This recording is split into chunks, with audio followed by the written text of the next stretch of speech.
Dal shunga o'xshash insonmi rizqni to'g'ri tushunmay, men bu rizqimdan qo'rqib qoldim, kelgusimni qo'rqib qoldim deb uni vastallamay shunday izlagan siri biror daraxtniki rizqini topay deb ko'ya ketgandan oldingmi? Biror daraxtniki men jon boqaman deb yorpaq ketgandan oldingmi? Ammo adamnikini olgansiz yorpaq ketganda, ko'ya ketgandan olgansiz rizqini topay deb Allah men ega degan narsadan nima deb andish qilamiz? Nima deb ansiraymiz? Nima deb o'zimizni g'amga tashlaymiz? Nima deb shu qo'rqinchni keyniki boshqalarning haqqini yeb olamiz?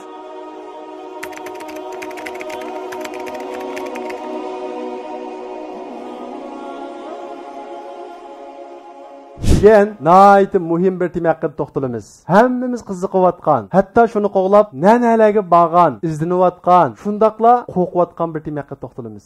O qaysi? Pul deb qo'yach hamma shay vallada kulib ketdi, quloqding. Ya'ni rizq haqida to'xtalamiz. Pulmu rizqning bir tarmoqi. Ayni davrda cho'ng'o'g'a vaqtimizda yoki to'y qilishdan ilgari ondan keyin pulning g'ami, kelgusining g'amini qilatdik. Ammo bugun kunimizdagi yoshlar bo'lsa, shu tuluqsiz yoshdan tortib, kelgusi haqida o'ylang'il tursa, qachon uy olaman, qachon xiyolimdagi mashina olaman, qachon xiyolimdagi shu yerlarga boraman deb, shu tuluqsizdagi yoshdan tortib ham mush andishiga tushdi. Ya'ni rizq andishisiga, kelgusidan qo'rqash andishisiga tushdi. Bu andishi bo'lib oxir nimaga aylandi bilamsizlar? To'ymas bir ochko'zlikka aylanadi. Yaxshi kontrol qilinmag'achqa, rizq masalasi to'g'ri tushunilmagan bo'lg'achqa, to'ymas bir ochko'zlikka aylanadi. Bu to'ymas ochko'zlik insonni qanday qildi bilamsizlar? To'ymas ochko'zlik insonni mushu rizq tepish, pul tepish yo'lida halol harom arg'uzmaydigan, boshqalarning haqqimi yoki boshqalarning haqqi emasmi, buni farqlantirmaydigan, shubilikmi, shubihsizmi, buningga diqqat qilmaydigan mushundaq bir holatga akiladi. Shu Qur'on Karimda buni alohaytan deb qo'ydi. Ash-shaytonu ya'idukumul faqra. Shayton sizlarni faqirchilik bilan qo'rqitadi deydi. Ya'ni kelgusini qanday qilsa, yaxshi o'qiyanmasang, pul topolmasang, uy ololmasang, mashina ololmasang, qanday qilsa deb mushu andisha uni bir texmi tirishqa, harakatga undimay, yaxshi kontrol qilinmasa, rizq masalasi tushunilmasa, qanday qiladi? Rizqqa to'ymas ochko'zlik aprib, bu to'ymas ochko'zlik kelgusninki andish sababli boshqalarning haqqi o'simi, pulamga elib olsam, tepib olsam, pul topsam, bitcoin bilamdi, mitcoin bilamdi, halollarm, harom bilamdi, chiqib bir kechidan pul topsam degan mush xiyolga keladi. Natijada pul topalamdi, dal aksicha. Chunki to'ymas hiris bo'lgan odam shu to'ymas hirisning keyiniga kirib qo'g'ilgan narsaga ko'p hollarda erishamaydi. Masalan, qanday desanglar, sizlar hozir qattiq uxlag'inglar, ertagalikda ayronga chiqib uxlamasanglar bo'lmaydi, bilet topib qo'yinglar. Men hozir ham uxlasam bo'tdi, sada qo'pamayman, uxlasam bo'tdi deb yozsanglar, uyqu kelmaydi shundaqo. Xiyoltiga vaqtda uxlab qolsanglar, ammo ertagan sa qo'pmasam bo'tdi, hozir uxlamasam men kechikib qolaman degan xiyol kelgan hamallam, ya'ni mushundaq bir hiris kelgan hamon u uyqu kelmaydi. Demak, hiris degan mashina narsa inson qo'g'ilgan narsa qanday qiladi? Qochadi. Dal shunga o'xshash insonmi rizqni to'g'ri tushunmay, men shu rizqimdan qo'rqib qoldim, kelgusimni qo'rqib qoldim deb uni vastallamay shunday izlagan siri u rizq insondan qochadi. Nimishqa? Sababini biz endi so'zlaymiz. Xo'sh, unda bo'lsa, pulni qanday topamiz? Rizqni qanday topamiz? Xiyolimizdagi o Lamborghini mashinani qanday olamiz? Qanday qilib pul topqildi balla? Qattiq o'qib pul topqilamdi, qattiq kuchli pul topqilamdi, yoki boyning balasi olsaq pul topqilamdi, yoki masalan, bira boyninki o'ylab qoldi, masalan, ba'zi yoshlar, boyga bir yuqol olsaq pul topqilamdi, hamma xiyolni qilib baqilib biridan. Qattiq o'qiganlarningki hammasi pul topqilammi? Qattiq boyning ballarininki hammasi pul topqilammi? Dal aksicha taqib. Ko'pincha boy qarindashimizning ballari taqa dadasining pulini vayron qilib taqliq. Shunday emasmi? Dalda aksicha taqa kichik chiqib ota-onasini yetim qolgan. Bunda ballar nurg'un pul topqilik. Ma dangliq boylarning tarixini izlab baqsanglar, dal mushuni ko'ralaysizlar. Ko'pincha dangliq boylarninki ota-onasi yetim, kichik qolgan, mushunda. Xo'sh, biz xiyolimizda risk yevaga vaqtda mushunda o'ylab qolamiz. Kuchli bo'lsak, ya dadam boy olgan bo'lsa, ya uni qilgan bo'lsam deb shu bir narsaga qila olgan bo'lsam, men chuqur pul topalaydi deb o'ylab qolamiz. Lekin reallik qarasak, dal aksicha. Ma dunyo taraqqiy qilib hozir. Ma bino salishni o'rgansan bo'tdi desanglar, uni o'rgatadigan maktab bor. Odam davolashni o'rgansan bo'tdi desanglar, uni o'rgatadigan maktab bor, o'qisanglar, kishilikni saqaytishga sabab qila olasizlar. Ammo men pul topsam bo'tdi desanglar, pul tepishni o'rgatadigan maktab yo'q. Agar unda bo'lgan bo'lsa, hamma bolalar ashak ketdi. Ba'zilar pul tepishni o'rgatganda tijorat unutib ketgan. Tijorat degan ismi tursinki, shunaqa bir narsani demoqchiman. Reallikka qarasanglar, biz o'ylagandek emasmi pul tepish yo'li. Biz xato tushunaylik. Pul tepish deb mush gap nima odatda xato ishlatilgan. Masalan, qarab baqaylik, bu rizq masalasi deyli hozir. Masalan, yanchig'imiz pul oz qolsa, atini miyama, o'ginni miyama, kila oyda nima xajlama deb g'am qilamiz shundaqo. Hozir biz bir narsani o'ylay olamiz, xiyol qila olamiz, tasavvur qila olamiz. Biz hozir shunda tafakkur qila oladigan, bir andisha qila oladigan vaqtga vaqtimizda andisha qilib, rizqimizni qo'qishab ketamiz. Andisha qilolmaydigan, ojiz vaqtimizni bir o'ylab baqala. Insonning eng ojiz vaqti qachon? Onaning rahmidagi vaqti. Ona rahmidi vaqtida bola shu darajada ojizki, eg'izni midiltishga qodir emas. Kindikdan chiqqan u yo'l bilan uzuqlanadi. Qanday uzuqlanadi? Hayot hatto tug'ilgandan keyin uzuqlanmaydigan darajada yuqori sifatda quvvatda uzuqlanadi. Masalan, doktorlar ig'ray qolgan ayollarni bola qancha vaqtida tug'ilsa yoki baldur tug'ilib ketmasa, ananing qursuqida rahmida bir kun uzoq tursa, sirtda siz bir oy boqqandimi bekroq yaxshi deydi. Masalan, kechikib tug'ilgan bola semiz tug'iladi, badanimiz sog'lom bo'ladi, baldur tug'ilib ketganlar ojiz tug'iladi. Nima uchun? Onaning rahmidagi uzuqlikning quvvatining mo'lliqidan. Hammamiz ashaddan chiqibdik-ku, hammamiz ashad uzuqlibdik-ku. Eng shu quvvatli bo'lgan uzuqlanish uchun qaysimiz andish qilgan-to? Ig'zimizni mediratishga qudratimiz yetmaydigan ojiz vaqtimizda u quvvatli uzuqni bizga kim bergan? Hozir shunda andish qilyapmiz, shunda tirishyapmiz. Qani u erishgan rizqimiz, yeb ketgan quvvatli tomoqlarimiz bola onaning rahmidan tug'ilgandan keyin qanday qiladi? Onaning sütüdün uzuqlanadi. Ana sütü degan ajoyib bir uzuqliq. Masalan, biz hozir ahvolimiz yaxshi bo'lib qolsa, kunda degan süt ishimiz mumkin. Bundaroq olib qolsa 2-3 kunda bir süt ishimiz mumkin. Ammo hozir taqa tirishib turib, pul tepib turib, shundaqo tug'ilgandan keyin ana shu alan og'zimizni midiltalaydigan vaqtimizda hozir uzuqlangandimmi bakroq yaxshi uzuqliq biz kunda 5-6 qatim süt ichiglik biz. Hozir kunda 5-3 qatim süt ichalamtimiz? Yo'q. Demak, bu yerda bir masala bor. Biz qo'ygan o'lchamda bir masala bor. Biz kuchli o'sabdan pul topadi, qobillik o'sabdan pul topadi yoki bilimli o'sabdan pul topadi degan mahil nishonga kirib. Ammo o'zimizning hayotiga mundoq qarasak, biz eng ojiz vaqtlarimizda eng yaxshi huzurni yashag'lik biz. Ojiz vaqtimizda eng xushal yashag'lik, eng ojiz vaqtimizda eng quvvatli yeglik biz. Shunday emasmi? Xushlangan sirtaqa rizqimiz ma ta'tir tanasib shaklda manglik. Endi mundoq bir aqlimizni ichib, Allohning iqro degan buyruqiga bo'ysunib, koinotni nazar solib qala. Sizlar ko'rayotgan yeshillik, dal-daraxt hammasi uzuq bamiz o'lib qatgan narsalar, o'xshash. Qurib qatg'o, bir daraxtniki rizqim topay deb ko'rib ketgan aldangmi? Bir daraxtniki men jon boqamdim deb yorib ketgan aldangmi? Ammo adamnikini algansiz yorib ketganda, ko'rib ketgan algansiz rizqim topay deb kim ekib birda o daraxtga uzuqliqlar nədin kita? Qanda uzuqliqlar o daraxtlar? Məyədə bir oylanmaq lazım balla. Böyle bir mağanmaydigan daraxt, rizqlar onun qışqı nədin kitgan? Yıldız arqalıq kitgan. Yana bir ufqumuzda içib baqalım. Hayvanat dünyasına nazar salıb baqalı. Hayvanatlar içində bu rizqi üçün ən hirsmen hayvan qaysı? Yilpiz, yolvas, şirlar. Yirtquşlar şundaqo. Aş qattiq etib qoğlaydı.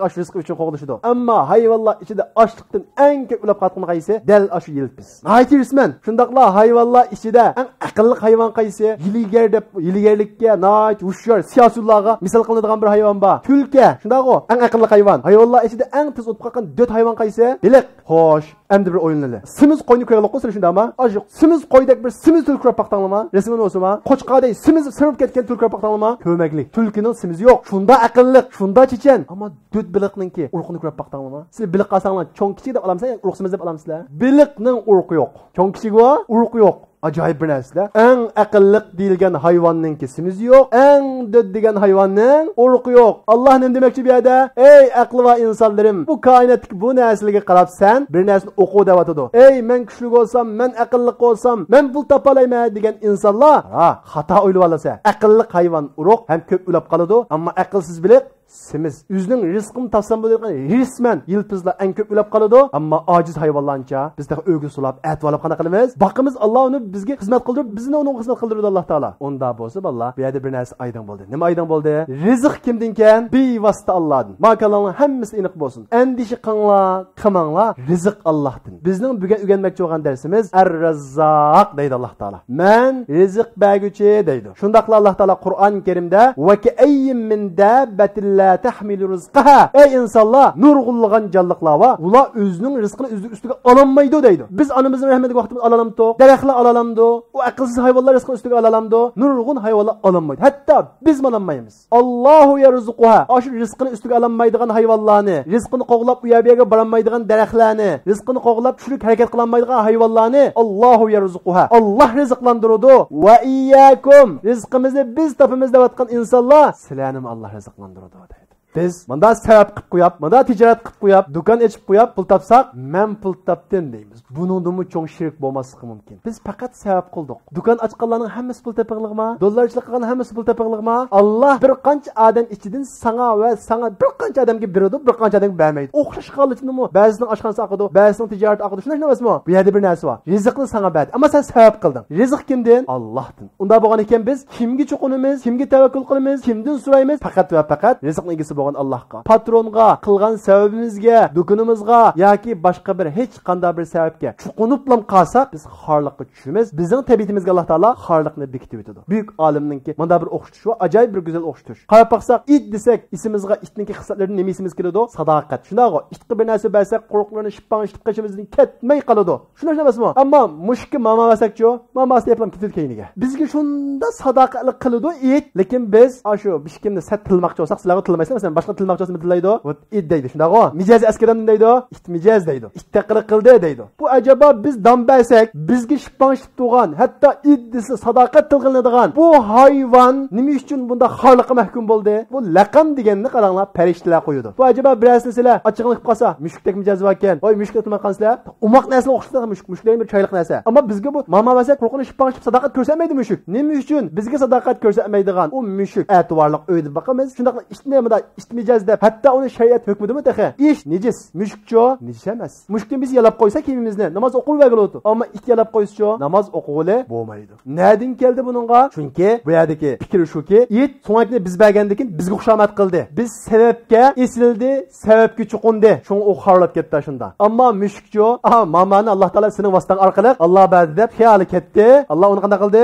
Aziz qildi. Sebepga chuqunish degan gap qaranglar. Allohning izzatiga aloqador bir masala. Bir odam men do'kon ochganligim uchun pul topdim yoki yaxshi o'qiganligim uchun pul topdim deb bu sebepga chuqunib qolsa bu Allohning bir izzatiga. Qanday desanglar bu sebep qilishga chiqib bir ish. Ammo rizqni Alloh beradi. Masalan, hozir men balamga to'rdillam tomoq siparish qilib berdim. Tomoq to'shug'icha akilib ishkini chekdi. Balam chiqib tomoqni oldi. Ondan keyin tomoq to'shug'icha rahmat deb siz bo'lmasangiz men och qotim deb uni xushomat qilib ketdi. Mening ochig'im kelamdi kelmamdi. Keladi. Chunki men avatdim tomoqni. Menga rahmat deyish kerak qo'y. Ammo sababga chiqib qolib qoldi. Hatto to'lischo, "Ma uyda men och qoldim" yoki "Men och qolg'udayman" deb qo'rqishcho. Mening ochig'im kelmamdi. Keladi. Dal biz ma hayotda Allohning nurg'un rizqlaridan foydalanib turib, havosidan, quyoshidan, butun rizqlaridan foydalanib turib, kelgusimizdan qo'rqib, "Voy kelgusimiz nima shular" deb boshqalarning haqqini yevasak, haromga tushsak, bu Allohning ajoyib g'azabini keltiradi. Rizqning qaranglar, 99 ni o'zi ustiga appilab, faqat bitta sabab bilan bizga qopqoqlik qilin deb. Masalan, qanday desanglar, bir do'kon ochamiz shunda pul tepish uchun. Do'kon ochish uchun nima lozim? Qanday sabablar ketadi? Ma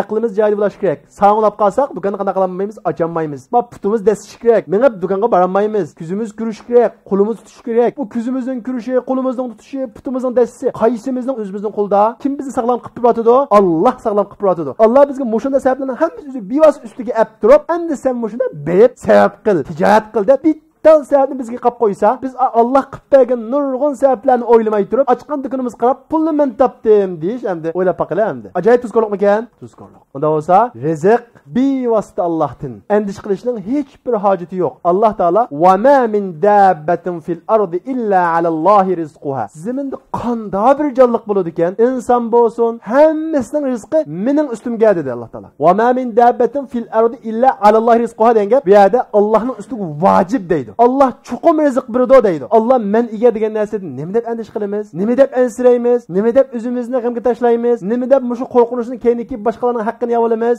Ammo biz Allah men ega degan narsadan qo'rqib, harom yo'llarga to'g'rilandi, to'g'rilamam uning keyindan mangamiz. Ammo sana irodani berdim. Faman sha'a falyu'min va man sha'a falyakfur. Xoliq odam iymon etsin, xoliq odam kofir bo'lsin. Ya'ni ishonish, ishonmaslik u sening ilkingda, ammo rizqing mening ilkimda deb mana deyotsa, biz Allah üstüge algan rizqimizden qo'rqamiz. Ammo Allah üstüge almagan bu hidoyatdan qo'rqmaymiz. İmanımızın xotirjam, imanimiz nakati karimiz yo'q. Lekin Allah üstüge algan narsadan qo'rqamiz. Bu bek tuzkorlik. Hakikaten shundami ekan? Oldulan hammamiz qalbimizda shuni o'rnatishimiz kerakki, rizq bevosita Allohdan. Pul tepishning hech qanday bir endisi yo'q. Endisining bo'lmaganligi bu ishninki insonning qudratidan halqagan bir ishkanligini ko'rsatadi. Masalan, koinotda ana shunda insonning qudratidan halqagan qarmoq oddiy narsalar var. Muşu narsa, muşu perdenin keyindi biz Allah'ını görürüz. Mesela addi narsa desek, bir tohum desek, addi narsa. Lekin insanın kudretini halqagan. Bu laboratuvarlarda, zavodlarda yasayanmaydı. Rizq desek mi, bir adamni o'qitib, rizqini, pulni ko'p topadigan qilib kelolmaydi. Xo'sh, unda bo'lsa bu insonning qudretini bir halqaga ishkan. Bu rizq Allohdan ekan deb buni imo etishimiz kerak va qalbimizga hiris, to'ymaslik qilib qilishni saqlashimiz kerak. Rizq Allohdan bo'lsa, hech qilmasak bu to'g'ri, harakat qilmasak bu to'g'ri. Rizq Allohdan bo'lgandan keyin mush yerda biz nihoyat ko'p xatolashimiz. Biz oldi bilan rizqning bevosita Allohdan ekanligini bilishimiz kerak. Ammo Alloh taolo mana shundaq bevosita ishlarning o'ttirishga bir tallarni pardani qilib qo'ygan. Bir tal sababni qo'yib qo'ygan. Biz kasallab qolsak, shifoliq berguvchi kim? Alloh. Alloh shifoliq berganga doimisak bo'lamta? Yo'q. Dori yeymiz. Allohning shifoliqini kutib, shifoliqni Allohdan umid qilib. Bizga bug'doy lozim bo'lsa, cho'qim uningga bug'doy terimiz. Sut lozim bo'lsa, kalvaqimiz. Olma lozim bo'lsa, olma daraxti tikimiz. Mush yerda bir narsa borki, dorini yedim, cho'qim saqib ketma desak, mush sababga imo etgan bo'lamiz. Dorini yedim, men sababni qildim. Endi buning keyin shifoliq berguvchi Alloh bor deb mush e'tiqodda bo'lishimiz kerak. Dal shuningga o'xshash, razzoq ishkini chekish uchun uning sababini qilishimiz kerak. Mayli dukoch olsun, mayli ishlash olsun, nima ish olsun, bir ishlarni qilish, sabab qilish Allohning razzoq ishkini chekkanlik bo'ladi. Shundaqla razzoq sutining oldidagi bir tal perda bo'ladi. Mana tushuningizmi? Mushu tavakkul qilamiz. Rizq Allohdan deb bo'lib, ba'zilar tavakkul qilamiz deb tavakkul xato tushunib oladi. Tavakkulning 3 xil tushunishi bor. Bu 3 xil tushunishning ikkisi xato, birisi to'g'ri. Birinchisi sabab qiladi, shundaqla shu sababga chuqunadi. Ya'ni men bug'doy tikdim, chuqum unish kerak deydi. Men doidim, saqish kerak deydi. Men tijorat qildim, pul tepishim kerak deydi. Sen bug'doy terishing mumkin, lekin unmasligi mumkin. Tergan bug'doyning hammasi unamdi, unmaydi. Sen sabab qilding. Doidim, saqishing mumkin, saqaymasliging mumkin. Sen doriya esa, shifoliqni Allohdan kutsa. Ammo doriya saqaymasang, xafalab ketmaysa, Alloh menga shifoliq bermadi, Allohdan tilisa, yeni sabab bo'lsa qilsa. Dal shuning o'xshash, mushu tavakkulda bir odam sabab qilib, natijaga olishib olsa, sababni to'liq qilib bo'lib, bu odam xato tavakkul qilgan bo'ladi. Ikkinchi xil tavakkul shakli, sabab qilmaydi, rizq Allohdan deydi. Kasallab qolsa do'ymaydi, Alloh shifoliq beradi deydi. Bu tavakkul emas qarindoshlar. Hazrati Umar radhiyallohu anhu Yamandan kelgan bir birlik kishilarni uchratgan. Ular shu masjiddan chiqmay, biz mashunda o'tirimiz, hech qanday bir harakat qilmaymiz. Rizqimizni Alloh mishak akib turdi deb o'ltirgan bular. Hazrati Umar radhiyallohu anhu ulardan men antum sizlar kim deb so'rgan. Ular nahnul mutawakkilun. Biz tavakkul qiluvchilar Allohga, rizq Allohdan, Allohga tavakkul qilamiz degan vaqtda Hazrati Umar radhiyallohu anhu bal antum mutawakkilun. Balkim sizlar yulnuvoqchilar. Tavakkul degan qanday bo'ldi deb innamat tavakkul allazi yalqi habbahu fil ard. Haqiqiy tavakkul qiluvchi degan urqini yerga tikido, ondan keyin Allohga tayinadi deydi. Demak, urqni yerga tikimiz, ondan keyin Allohga tayinimiz. Bu yerda hiris bilan tavakkul zıt. Bir adamda hirs bo'ladi ekan, tavakkul olmaydi. Ya'ni to'ymaslik bo'ladi ekan, tavakkul olmaydi. Bir adamda tavakkul bo'ladi ekan, ya'ni rizq Allohdan, men sabab qildim deydigan haqiqiy bir tavakkul bo'ladi ekan, u odamda hirs olmaydi. Sizlar tijorat qilgan vaqtingizda, mayli do'konchilar oldingizga ig'ir imtihonlar keladi. Sizlardan xarida ba'zan narsalarni so'raydi. Sizlar rasm desanglar, ziyon tortisizlar. yoki pulni oz topsizlar. Yoki mashina sotdinglar bir ayb bor deyli. Rostini desanglar, ziyon tortisizlar, azroq oladi. Yolg'on desanglar, qiymatroq oladi, pulni ozroq topsizlar. Pulni jiq tepish qaringlar bo'lsinki. Qanday qilasizlar shu vaqtda? Agar sizda yiris ulab qolsa, yolg'on aytsizlar, mush yerda bir imtihondan o'tolmaysizlar. Allohning rizq suftiga komil iymon etmagan bo'lasizlar. Sizlar haqiqiy rizq Allohdan desanglar, maqatim men oz topsammi, rost gap qilsam, Alloh menga o'ylimga yardım beradi degan iymonga kelasak, chunki rizq Allohdan deganga ishonalsak, vaqtda biz Allohga tavakkul qilib rost deylaymiz. Bu imtihonlardan o'talaymiz. Uchinchisi tavakkulning eng to'g'ri bo'lgan shakli ham sabab qiladi, sababni qilib bulab, qalbini sababga emas, Allohga yo'llanadi. Mana bu haqiqiy tavakkul. Xuddi uruqni yerga tikido,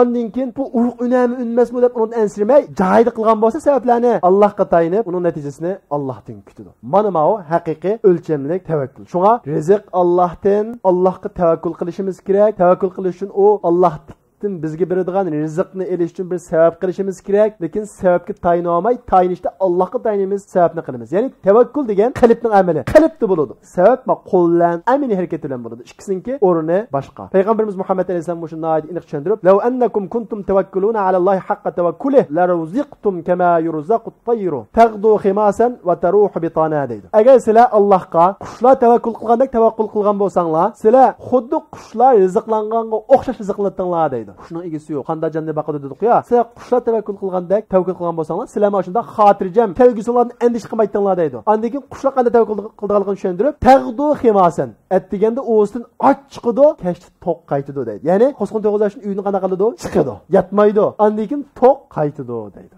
Demak, bu yerda tavakkulni Alloh qilamiz, ammo sabab qilamiz. Shunga bu masalani to'g'ri tushunmasak, boya degandek noiti xato tushunchalarga erishib qolamiz. Hozir hamma yoshlar degandek baylab o'tdik. Turuqsizdan boshlab hatto undan kichigimi ketdimiki, hammalarning kelgan pul xiyoli kevalig'liq, kelgusinglarning xiyoli kevalig'liq. Noiti tiz pul tepishinglar kerak. Bo'lsa bir kechada pul tepishinglar kerak. Bu sizlardagi hiris. Bunda qilib pul topolmaysizlar. Yiris bilan pul topolmaysizlar. Rizq Allohning esingizda bo'lsin. Bunda qilib, balkim Alloh saqlasin, sizlar haromga tushib qolasizlar. Chunki bunda bir xil kirvasanlar, tez pul tepishmada savr qilinmaydi. Bosqichlarga savr qilinmaydi. Huna ugunib pul tepish savr qilinmaydi. Bir yerda ishlab pul tepish savr qilinmaydi. Jafo tortmaslik lozim. Bu ko'p hollarda sizning yoshliqni nobud qilib qoladi, xato yo'lga kirib qoladi yoki boshqalarning milni elib oladigan shundoq harom yo'llarga kirib tashlaydi. Rizq Alloh taolodan. Ammo rizq uchun biz savab qilishimiz kerak. Undan boshqa bizningki rizqimizni keng qiladigan bir qancha ishlar bor. Uni men deb beray, ya'ni bir musulmonning rizqini keng qiladigan. Uning birinchisi qaysi desanglar, Allohning rizq sifatiga ishonish. Ya'ni rizqninki ishlagan xo'jayinning qo'lidan emas, bevosita Allohning qo'lidan kelganligi, uning bir sabab ekanligiga